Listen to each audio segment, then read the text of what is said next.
महादेव महादेव महादेव यो वदे एकम मुक्ति वाप्नोति द्वाभ्याम शंभुरिनी भवे। अनंत ब्रह्मांड नायक परमात्मा आद्यशक्ति मां जगत जननी महामंडलेश्वर मां कनकेश्वरी जी, दादाजी धुनी वाले स्वरूप छोटे सरकार राम गोपाल दास जी महाराज, हमारे सुरेश जी भाई साहब, सुधीर अग्रवाल जी, रोहन जी, राजेश जी, मोहित चौहान जी, मदेरा जी, महेश उपाध्याय जी, नरेंद्र बाबू, आज उस परात पर परमात्मा की कृपा से सारे संतों का सानिध्य, भाई साहब देव दिवाली की सबको बधाई देता हूं। मां नर्मदा के तट के ऊपर हम लोग बैठकर उस महादेव की पुत्री का सेवा करने का सौभाग्य, वो महादेव देव देव महादेव भूतात्मा भूत भावना त्रैलोक्य दहेनाथ, जिसके स्मरण मात्र से मोक्ष की प्राप्ति होती है। शिव शिव द्वयक्षरम मोक्षम प्राप्नोति, वो महादेव जिनको कहते हैं कि क्षण अनु रेणु लघु यो निमि घटी पल प्रहर दिन सप्ताह पक्ष मास अयन वर्ष, 4,32,000 साल कलयुग, 8,64,000 साल द्वापर, 12,96,000 साल त्रेता और 17,28,000 सतयुग। ऐसे वर्ष निकलने के बाद एक कल्प निकलता है और ब्रह्मदेव का एक दिन। ऐसे ब्रह्मदेव के 100 दिन जब निकलते, विष्णु का एक क्षण, और ऐसे विष्णु के जब 100 दिन निकल जाते हैं तो उस महादेव का एक पल बताया है महाराज। और उसी महादेव के एक पल में तांडव करते हुए जिसके तीसरे नेत्र से बुंद निकला, वही मां नर्मदा। अब मां नर्मदा का क्या वर्णन करें? सुमस्य कश्य नक्र चक्र चक्र वाक शर्मदे, त्वदीय पाद पंकजम नमामि देवी नर्मदे। शंकराचार्य जी महाराज को शंकर बनाने वाली मां, दादाजी धुनी वालों को उस परम पद तुरीय अवस्था में पहुंचाने वाली मां, जो भी इस मां के चरणों में आया है, चाहे जिसने भी गाया है, जो भी परम पद पाया है, चाहे तुरीयावस्था पाई है, वो प्रदान करने वाली मां। जा यम यम चिंतयन्ते कामम तपनम प्राप्नोति निश्चितम।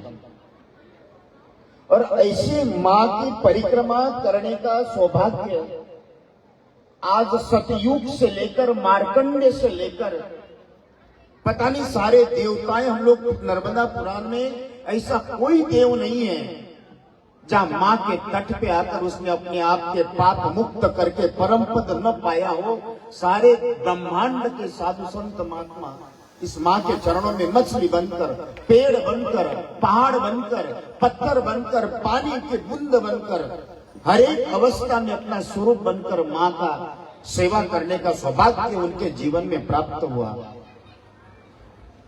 अब उसी आहुति में, इस रेवा सेवा सदन में हम सबको एक आहुति देने का सौभाग्य मिला। मुझे यही लगता है इससे बड़ी जगत में कोई साधना नहीं है।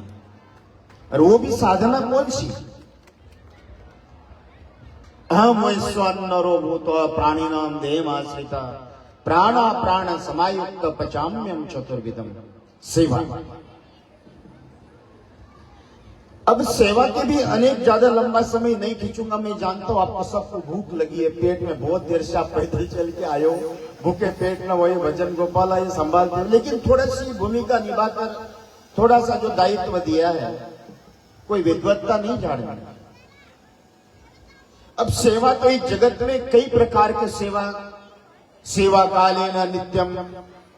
दुनिया में रामायण के अंदर अगर एक उदाहरण देखें या साधारण सा उदाहरण, शिवाजी महाराज के सदगुरुदेव समर्थ रामदास, उनका शिष्य एक कल्याण नाम का शिष्य था। उनके आश्रम में वेद अध्ययन चलता था। जो कल्याण निरंतर आज भी वहां सज्जनगढ़ के ऊपर बड़े बड़े बर्तन रखे हैं, आप जब देखोगे तो पता लगेगा कि वहां सेवा कैसी होती है। इतने बड़े बड़े मटके अपने माथे पे रखकर पहाड़ पे चढ़ जाते थे वो कल्याण। 12 साल सेवा करते करते एक दिन उनके माता पिता आए हैं और उन सारे बच्चों से पूछते कि माँ मेरा बेटा कैसा है, बेटा कैसा है, बेटा कैसा है। तो कल्याण का नाम सुनकर सभी लोग अचंभित और हंसते थे। जिसको अक्षर का ज्ञान नहीं था, दोनों माता पिता गुरुदेव के पास जाकर प्रार्थना करते हैं कि हमारा पुत्र 12 वर्ष हो गए, पर सारे बच्चे कह रहे कि उसको अक्षर का ज्ञान नहीं है। समर्थ कहते हैं कि आज शाम को कल्याण वेद पाठ करेगा। संध्या के समय रोज 4 बजे वेद पाठ होता था, वहां बिठाया और समर्थ ने माथे पे हाथ रखा और जो बच्चों ने ऋचाएं नहीं पढ़ी वो ऋचा कल्याण बोलने लगा। ये सेवा का परिणाम बताया। अब सेवा के अंदर स्वार्थ बहुत हो सकता है। आजकल सेवा के नाम पे इतनी चर्चाएं चलती हैं, इतनी नाना प्रकार की बातें होती हैं, ये करते 100 बताते हैं। ज्ञान के विषय में, सेवा के विषय में, कर्म के विषय में, उपासना के विषय में। और अगर ज्ञान देखो तो मुझे लगता है भारत में आजकल जितना व्हाट्सएप महाराज ज्ञान बांट रहा है उतना शायद ही कोई ज्ञान बांट रहा है।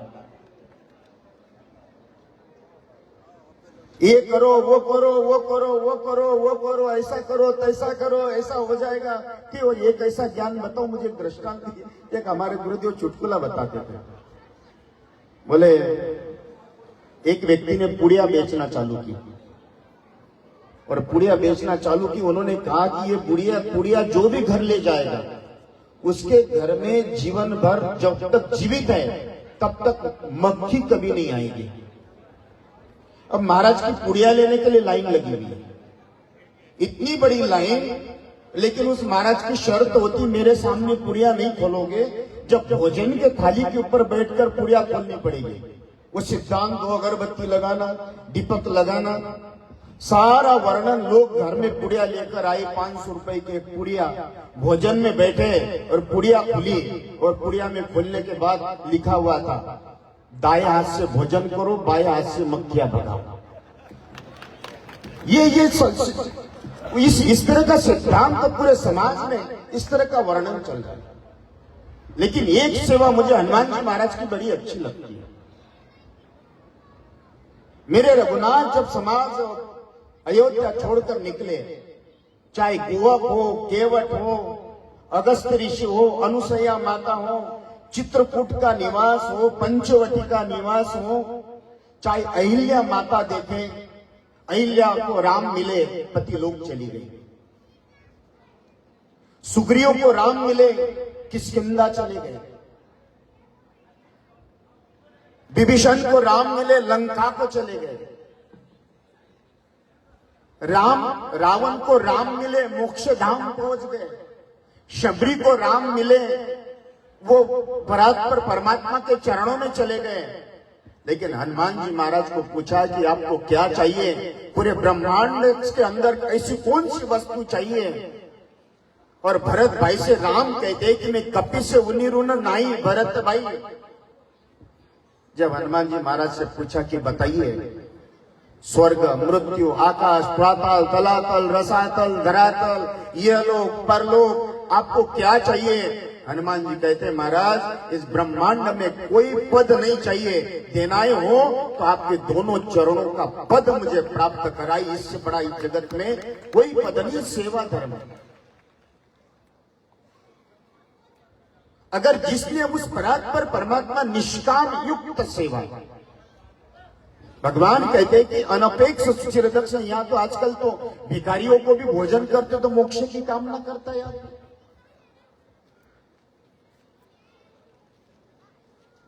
आज महाराज भाई साहब मेरे साथ कई बार ऐसा होता है। एक बार हमको, मैं सावरिया सेठ में कथा करने के लिए गया, तपन जी भाई साहब को पता है, बड़ी कथा हो गई। अब बड़े लोगों के साथ सामने करते उन्होंने मुझे चेक दिया, वैसे पहले 5 लाख का चेक दिया, और चेक देने के बाद पता चला साइन नहीं करी। उसको मैंने साइन नहीं किया, बोले महाराज हम गुप्त दान करते हैं। पता चला वो चेक भी कम से 5 साल पहले बैंक बंद हो गई, उसका चेक हमको दे दिया। बात वो नहीं है, लेकिन परात्पर परमात्मा प्रदर्शन करना या ईश्वर की प्राप्ति के लिए सेवा करना। इस जगत में सेवा के कई, कोई स्वास्थ्य की सेवा करता है, कोई क्या सेवा करता है, लेकिन मुझे एक बात याद आती है। हमारे सूर्य जी भाई साहब ने भगवान राम जी और इनकी सभी की बात बताई है कि अहम वैश्वानरो भूत्वा। इस जगत में अगर कोई करना हो तो अन्नदान जगत का सबसे बड़ा दान बताया है। भगवान कहते अहम वैश्वानरो भूत्वा प्राणिनाम देहमाश्रिता प्राणा प्राण समायुक्त पचाम्यम चतुर्विधम। ग्रस्त जीवन का मन कभी भी संतुष्ट नहीं हो सकता है, लेकिन समाज में हर एक व्यक्ति 2 बार संतुष्ट होता है, वो भोजन करने के बाद। यहाँ की आहुतियां, यहाँ की संतुष्टि, चाहे राजस्व यज्ञ कहे, हम लोग अश्व महायज्ञ कहे, या 3.5 ब्रह्मांड के सारे तीर्थों की यात्रा करें, आप उसमें पुण्य मिले न मिले, एक किसी गरीब को भोजन कराइए, सारे देवता आशीर्वाद देने के लिए आपके पास हो। आत्मसंतोष यही सेवा है। और तपन जी भाई साहब हम लोगों ने यही सोचा, इसके द्वारा कोई प्रदर्शन नहीं, ना हमको कोई प्राप्ति है, ना कोई इच्छा है। अब तपन जी भाई साहब की क्या इच्छा है मुझे तो पता नहीं, लेकिन हमारी तो कोई, इन लोगों की, राजनीतिक लोगों की ऐसे भाव रहते हैं। हमारे ज्ञानेश्वर महाराज ने एक बात बताई, एक आदमी ने अपने काला धागा बांधकर, उसको लगता था मैं चोरी हो जाऊंगा। उसके मस्तिष्क में यही रहता, पत्नी ने धागा बांध दिया, बोले तू जब तक धागा है तब तक चोरी नहीं होगा। अब बाजार गया, किसी ने पैर रख दिया, धागा टूट गया और पूरे बाजार में चिल्लाने लगा मैं चोरी हो गया, चोरी हो गया। समझदार व्यक्ति ने उसके पत्नी से कहा कि वो चिल्ला रहा है, वो आई और धीरे से धागा बांध दिया। पत्नी कहती देखो, बोले हाँ ठीक है। ऐसे धागा बांधने वाले कई चीजें, जब तक वो धागा नहीं होता तब तक लोगों को संतोष नहीं होता है। ऐसी भी कई चीजें होती है, लेकिन मुझे लगता है कि उस परात्पर परमात्मा की उत्कंठा हो तो ईश्वर तो आपके जीवन में इतना ही ध्यान रखता है कि मनुष्य भाग्योदय के लिए पुरुषार्थ करता है। भाग्योदय के लिए कभी भी पुरुषार्थ नहीं करना चाहिए। आपका भाग्य उदय हुआ है तो आप मनुष्य बनकर आए। बड़े भाग मानुष सन पावा, दुर्लभो मानुषो दे।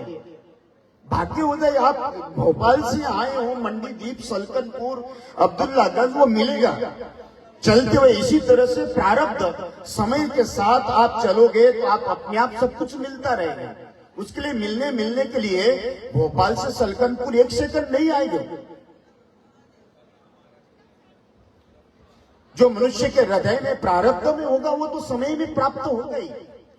लेकिन आपके जीवन में इतना ध्यान रखना, हर एक क्षण आपके जीवन का इतना आपका आत्मसात, आत्म प्रशंसा आपके अंदर बनी रहे कि मेरा समय गंदगी के साथ नहीं है, गंगा के साथ है। यही प्रमाणित करोगे तो समझना अपने जीवन में श्रेष्ठ काम किया है। और उसमें से एक मां नर्मदा, 3 क्षेत्र चल रहे थे। एक खप्पर माल में रोज 150-200 लोग, जबलपुर में, और एक तीसरा ये। अब मां की जितनी किसी भी प्रकार से कोई भी निष्काम भाव की सेवा मनुष्य के जीवन में, परम पद दे न दे, मोक्ष दे न दे, ये उसका विषय है। लेकिन मेरा हर एक क्षण उस परमार्थमय हो, ये हमारा विषय है। कर्म संन्यासात् कर्म योग विशिष्यते। अपने जीवन में उस परात्पर परमात्मा की किसी भी रूप से, चाहे मंदिर में हो या मन में हो या समाज में हो, जो हमारे एक महाराष्ट्र में लिखा है, जो का रंजले गांजले त्यासी मने जो आपुले देव तेथे जानावा उन साधु तोची वड़कावा। इस जगत में बताया है कि आपके जीवन में साधुता वो है, वस्तुओं से साधु नहीं है, विचारों से साधुता हो, कर्म से साधुता हो, अपने स्वभाव से साधुता हो। जिसके हृदय में निष्प्रहता है, उनके अपने जीवन में इतना ही हम लोग निष्काम भाव से ये सेवा केंद्र बनाया है। मैं यही जानता हूं तपन जी भाई साहब, मैं ये चाहता हूं कि एक बार तपन जी भाई साहब के लिए जोरदार तालियों से स्वागत। अब राजनीति उनका डेली राजनीति है।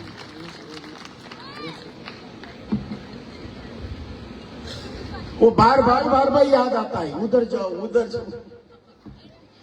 चील कहीं पर भी घूमे लेकिन चित्त उसका वही है, लेकिन फिर भी खींच के मैं लाता हूं यहां, भाग के उधर है। पिछले बार कुंभ में, उज्जैन कुंभ में हम लोग जरूरत हुआ थी और चुनाव कराने वहां गए। तो कहीं ना कहीं मुझे लगता है कि भाई साहब का डीएनए में बचपन से वही काम किया, तो वही आएगा, दूसरा आएगा क्या?